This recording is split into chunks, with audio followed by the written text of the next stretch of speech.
мерейтойына дөңгелек үстелге жиналып отырмыз.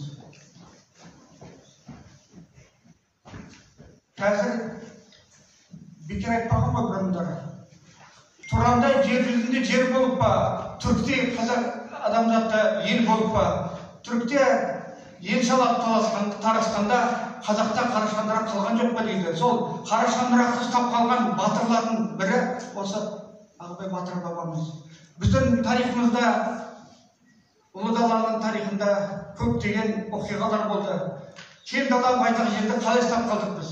Осы батырларымыздың арқасында қазақтың жері кеңейіп ұсталып қалдық.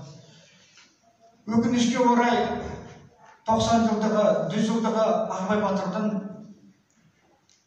мемлекет тарапынан республика көлемінде дұрыстап тойланып кетті. Кейінгі жылдары бұл кісінің есімі ұмытылып бара жатыр, көп айтылмай бара жатыр. Бірақ дегенмен Кенесарының бас батыры, бірінші батыры, Кенесары сіздер білесіздер, қазақ халқының тәуелсіздігіне жан берген батыр. Ақырғы мемлекетіміздің бірегейлігін сақтап қалып, тәуелсіздігін сақтаған, бүкіл қазақтың 300-дің басын ұстаған Кенесары Қасымұлы.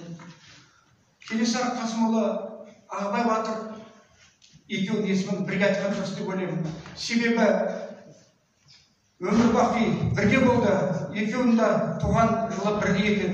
Кенесары Қасымұлында биыл айтпауға болмайды, ол кісіде 220 жыл мерейтойы болып жатыр. Бірақ өкінішке орай біздің мемлекет тарапынан аса қатты тойланып айтылып жатқан жоқ. Бірақ біз қолымыздан келгенше өзіміз дәріптеп халыққа танымал қылдырып жүргенімізге дұрыс. Сонымен бүгін дөңгелек үстелге келген қонақтар, біраз қонақтар шақырылған еді, көбісі келе алмай қалды. Дегенмен мен таныстырып өтейін. Бірінші Бибисара Сейликовна. Бұл кісі Ағыбай батырдың ұрпақтарының бірі болады. Осы техникалық университеттің профессоры. Осында бізде жұмыс істейді. Екінші қонақ мінекей Нұржан Сыршаұлы,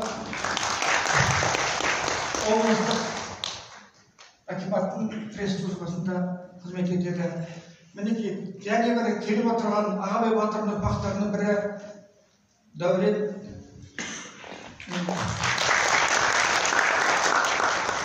Содан кейін Жанашыр досы Рүстемді.